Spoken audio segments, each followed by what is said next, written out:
What was all this for? Some kind of survival bunker? What is this? Just a few favorites from my collection. Rescued and stored here just before I went off-world. Take a look, if you like. I'm curious to hear your impressions. My friend is dead. Beta and Gaia are gone, and you want me to look at old paintings? Don't be so quick to dismiss the comfort we can find in art, or the insight we might gain.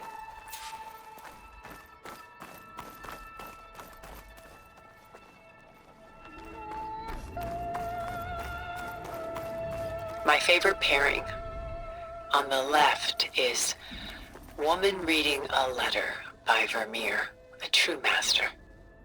And on the right is a forgery, Woman Reading Music, which fooled experts into believing it was a priceless original. Early in my career, I became fascinated with such deceptions. Eventually, I developed scanning software that could detect fakes with unparalleled accuracy. Is that how you made enough money to buy your way onto the Odyssey? Oh no. I made my real fortune later. Selene and Endymion. She's the goddess of the moon, whereas he's a simple shepherd. Beside her is the god of love, Cupid. So she's sneaking up on him? More like visiting him in secret. The torch that Cupid bears represents Selene's undying infatuation with him. Though the two must remain apart, her love will forever burn. This is Rembrandt painting Jeremiah, a man in mourning. Mourning what? His home. The ancient city of Jerusalem. He foresaw its impending doom, but could do nothing to prevent it. So instead, he saved its treasures from destruction, just as I saved these works. You could say we're kindred spirits. A portrait of the painter, Rembrandt's son Titus, depicted in the habit of a monk. I don't get it. Why would someone like you, with infinite resources, care about this painting of a boy in a hood? It's not the image itself, but the feeling it conveys. The face is bright and defined, but his eyes are downcast, heavy with misfortune. And the background seems to swallow all light. The painting is infused with a sense of loss. I guess I understand how the painter feels. Rembrandt's The Night Watch, by far the most famous painting my homeland ever produced. It was commissioned to honor a militia made up of influential citizens. I guess you must have been an influential citizen? In my day. But not as influential as you've been in this new world.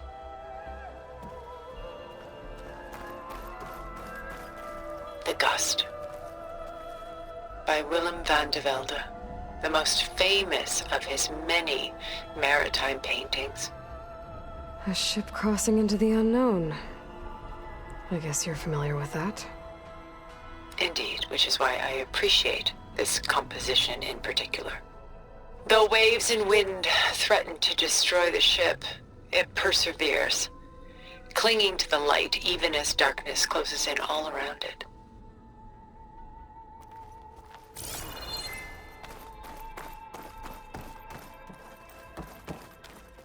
Stunning, isn't it?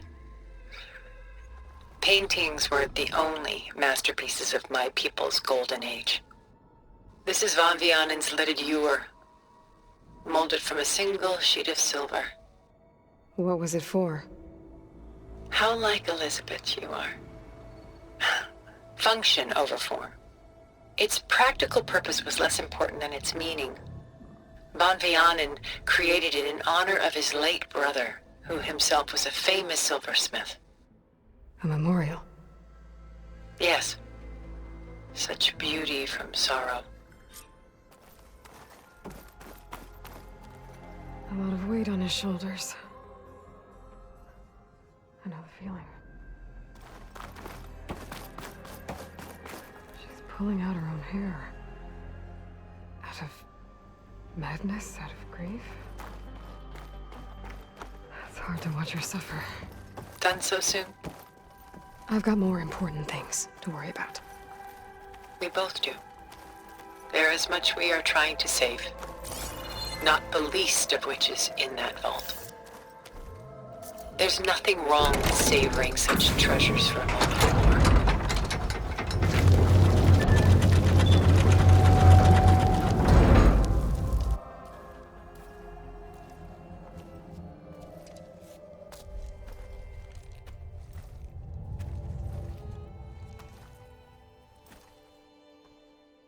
There you are.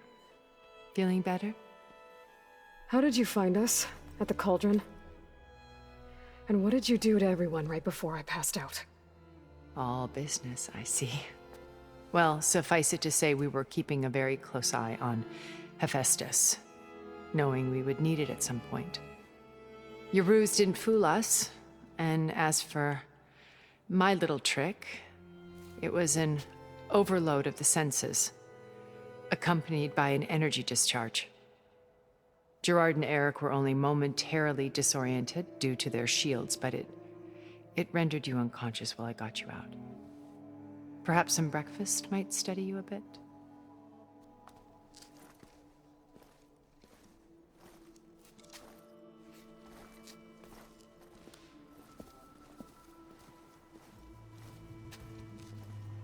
This was your house. The one you recreated for Beta, in the data channel you shared. How perceptive of you. Please, this way. After everything your people have done, you think I'm just gonna sit down and have a chat with you? They're not my people. They never were, and especially not now. You shot off into space with them, and lived with them for 1,000 years before coming back. So what made you suddenly turn on them? Quite simply, this. My old focus. You repaired it? But that means you've seen. Incredible things. What you've accomplished in 2 decades of life.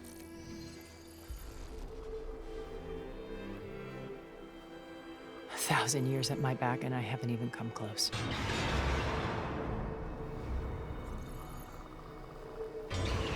I'm sorry if I invaded your privacy, but I had to. In order to understand. To be enlightened. You truly are Elizabeth's blood. With her drive, her sense of mission, her integrity. Watching all this shamed me for the company that I've kept. Having seen it, all I want is to help you. Even if it means stopping your friends? Especially so. Please, sit down.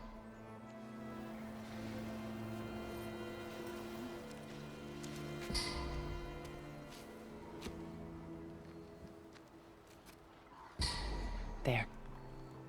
That's better. Now, we must recover Beta and Gaia at all costs. By now, you must know that Gerard intends to use Gaia to reboot the Earth's biosphere. Remaking this world to specifications that would only suit us immortals. This process will kill every living thing on the planet. He calls it a clean install.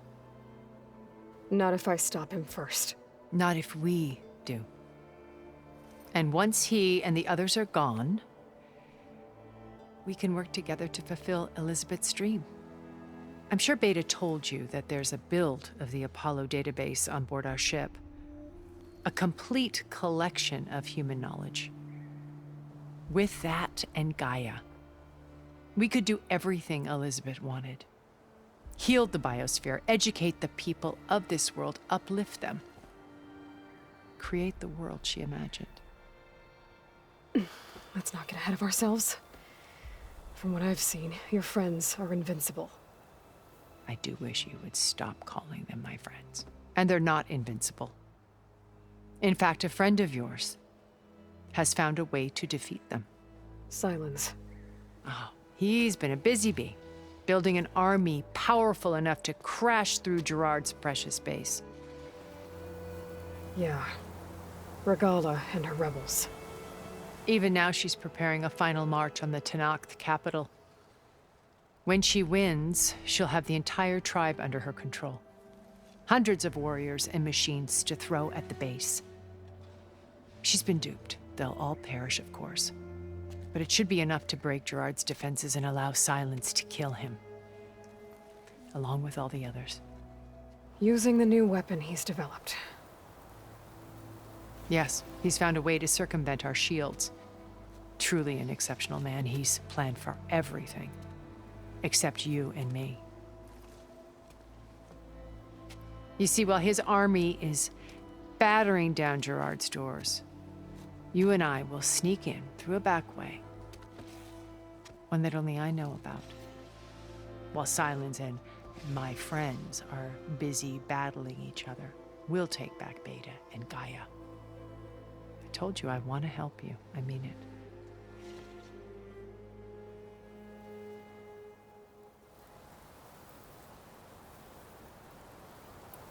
My old focus. How did you find it, let alone repair it? When we encountered you at the Hades Proving Lab, Gerard saw you as a redundancy. I knew better. You were a revelation. After your dramatic escape, bravo, by the way.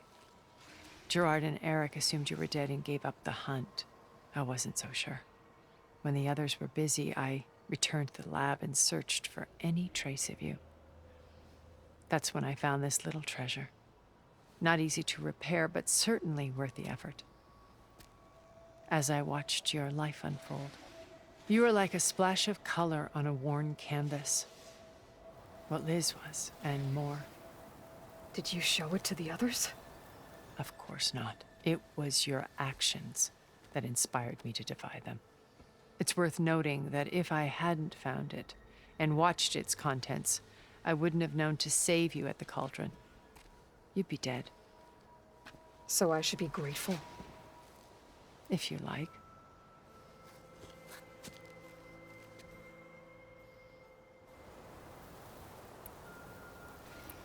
So you know all about me. What about you? What would you like to know? Well, start with your life on Earth. When I was 8, terrorists flooded my home city. Thousands drowned, my parents included. I was one of the few who survived. My guardian sent me to boarding school. Among my peers, I was the strange girl, the orphan to be avoided. All because of circumstances beyond my control. Oh. So we're a lot alike, huh? Aren't we? You were an outcast. But you didn't let that stop you from getting what you needed. Neither did I. I climbed my way out of desolation and used my wits to build a fortune. First, from the technical analysis of art and the detection of forgeries. Profitable expertise in those days. But as it turned out, the software I developed was even more useful for counterintelligence. From there, it was only a short step to gathering extremely valuable intelligence on my own. You were a spy? More like a service one could turn to for information. I had to remain anonymous, of course, to protect my privacy. But despite that anonymity, Far Zenith inevitably sought me out.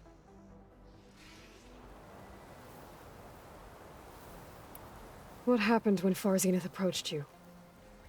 They painted an irresistible vision of humanity's future. One where we need not fear illness or death, where we explored the furthest reaches of the stars and thrived. It was only later that I realized that They only intended to bequeath this future to the rich and powerful. By the time I finally figured it out, the walls were closing in, Pharaoh's machines were devouring the Earth. So I accepted Far Zenith's invitation to a berth on the Odyssey. I wanted Liz to come, but she had nobler plans, as you well know.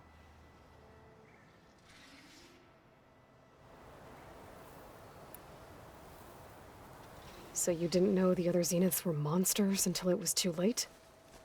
I knew some of them were, certainly. It wasn't until we were off-planet that I understood the true scope of their greed. I was grateful to simply be alive, but the others became obsessed with a kind of effortless immortality. They built a colony where machines serviced their every need, where any memory or fantasy could be endlessly savored in virtual reality. It wasn't life. It was stultifying, a pampered dream state. As the decades passed, I withdrew more and more, alone yet again, but this time with eons to consider my mistakes. Now finally, having met you, I feel like I have a second chance. To do what? Help you, of course. To fulfill Liz's dream, which isn't so different from Far Zenith's original vision. A better future for humanity.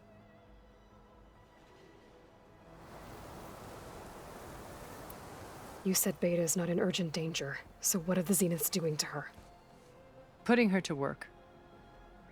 Merging Hephaestus with Gaia. A difficult, time-consuming task, as I'm sure you know. They will compel her if need be, but her life is not in danger. She's the only one who can do it. Because you people made her to be nothing but a tool. Gerard's idea, not mine. They always viewed me with suspicion when I attempted any form of kindness towards her. That's why I created the data channel. A virtual place where we could speak in peace. So this channel you shared with Beta, none of the other Zeniths ever found out about it. Gerard believes he's the most cunning of all of us.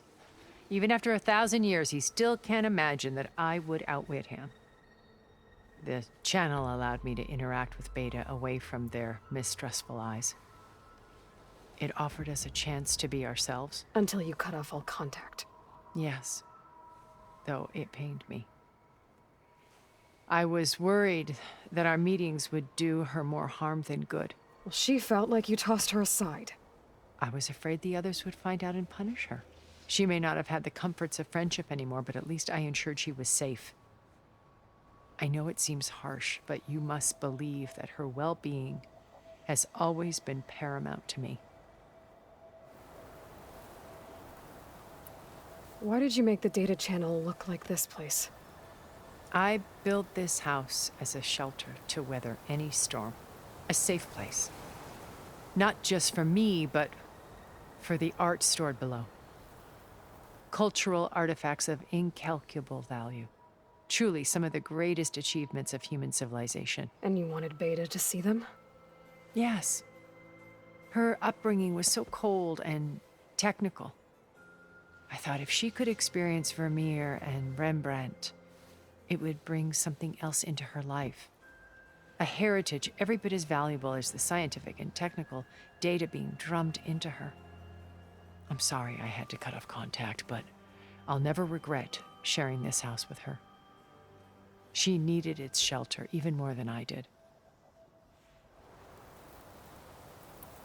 Beta told me your colony was destroyed. That you came back to Earth because you had nowhere else to go. It's true. After we reached our destination, a planet in the Sirius star system, we spent decades building a new home. The physical constraints of Earth, the boundaries of mortality, gone. To think of what we could have done with it. It might have been a utopia.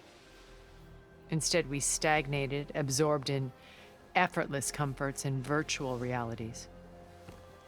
It took a cataclysm to finally yank us out of our stupor. What happened? a massive geological event. We knew of instabilities in the planet core, but we underestimated them. By the time the collapse was upon us, it was too late to stop it. Only a few of us made it to the ship in time. We set course for Earth, the only safe harbor left to us. Which you decided to make unsafe for anyone else. Not me. Gerard.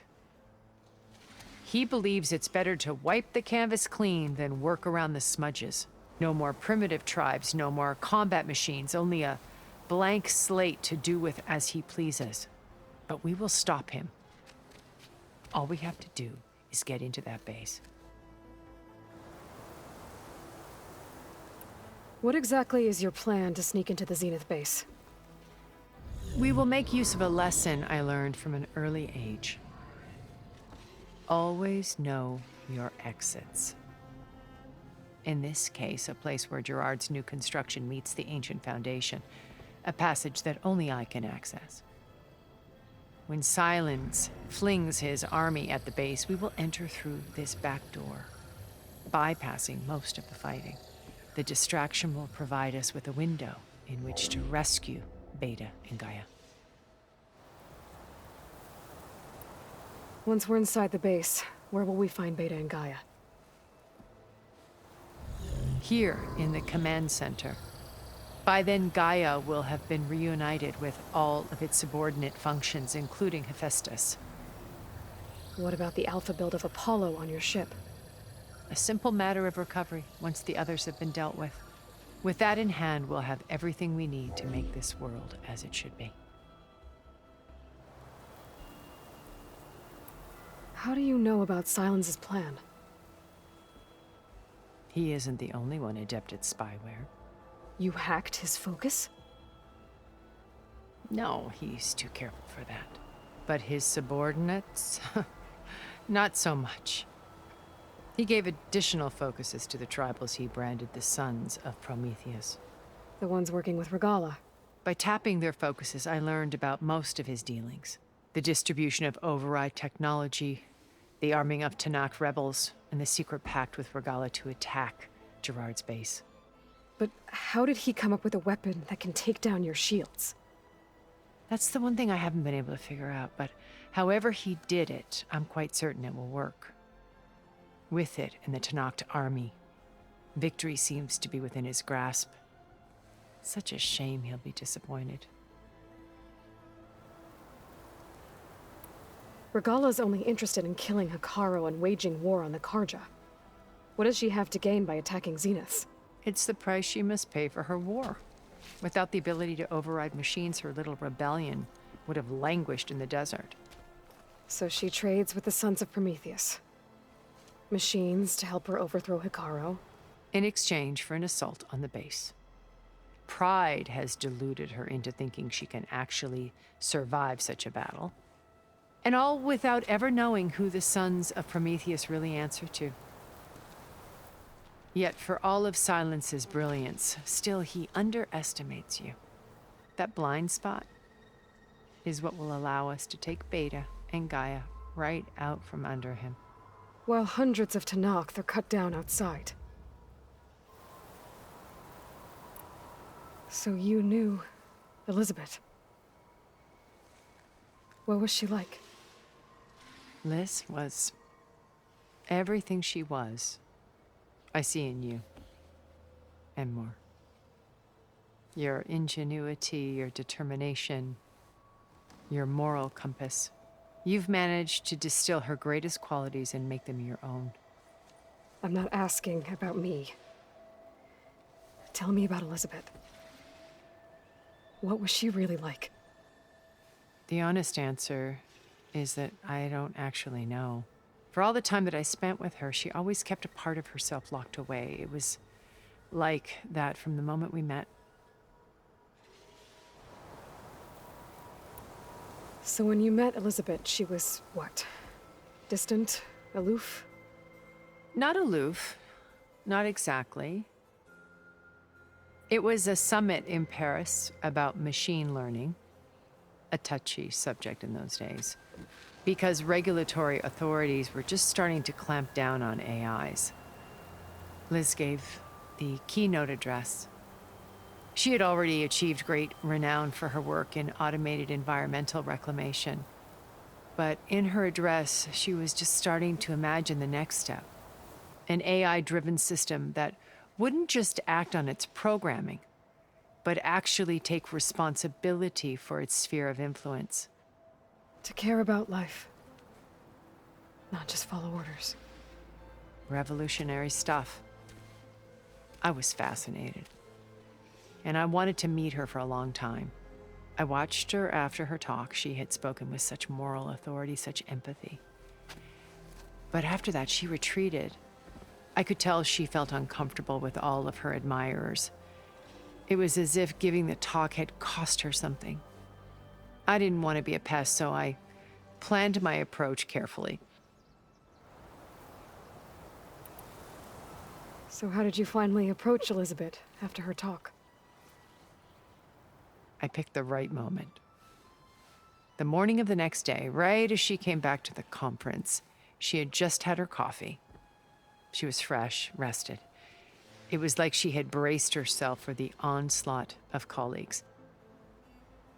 I asked if I could walk with her, then put forth a question about her talk that I thought was intelligent.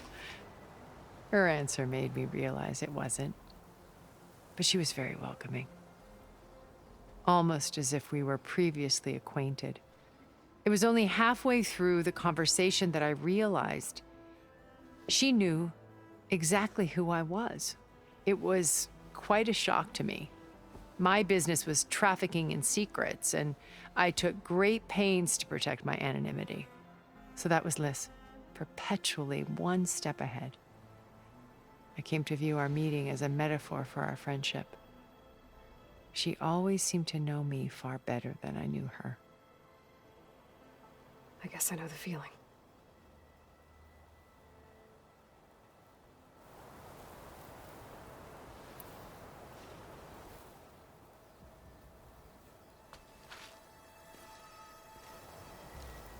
First Varl.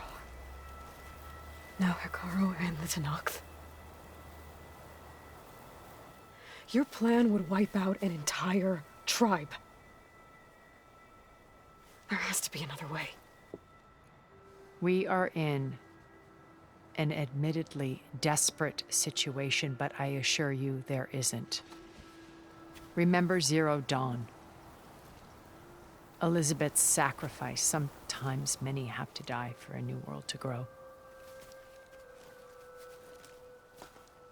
If it looks impossible, look deeper. Wait.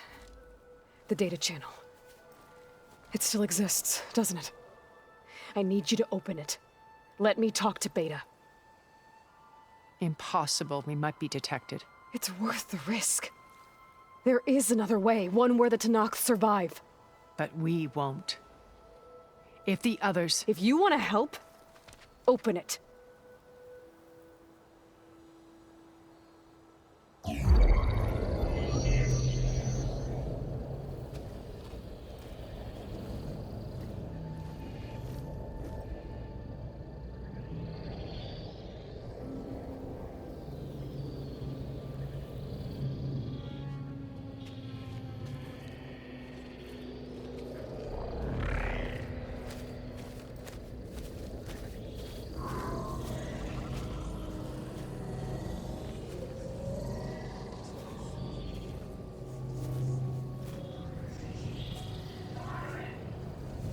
What are they doing to her? Virtual reality dissociation. The manual merge of Hephaestus will take hours upon hours of tedious micromanagement. If she resists the work, they run simulations to induce feelings of isolation and despair. Beta, can you hear me? You're alive. They're watching me. I can't hold up this extra projection for long. You should have killed me. No. No, look at me. I'm coming for you. I promise, okay? I just need you to hold out a little while longer and work on the merge.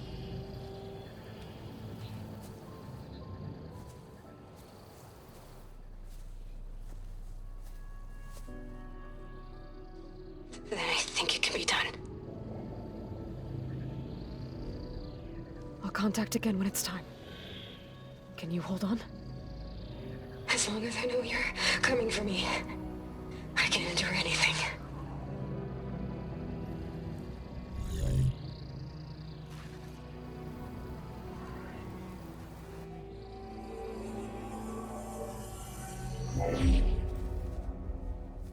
All right. I did as you asked. Now I think you need to tell me what you're planning. I'm going to take Sylens' army away. I don't need it. Only the weapon he made to penetrate your shields. And how do you propose to get it? Ask him nicely? Without Regala and her rebels, he won't have a choice. We'll be his only option. Only option for what? What did you tell her? That is between me and my sister.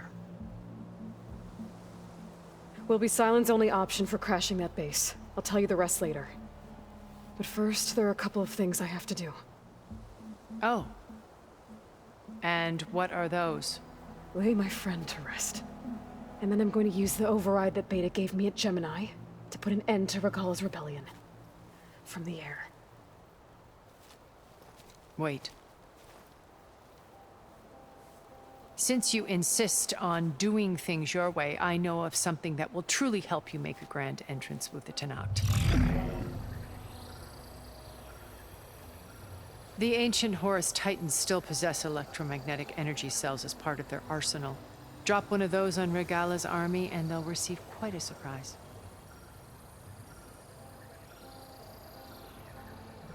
So go, do what you must. I'll come to your base if you manage to bring Sylens to the table. Not if. When.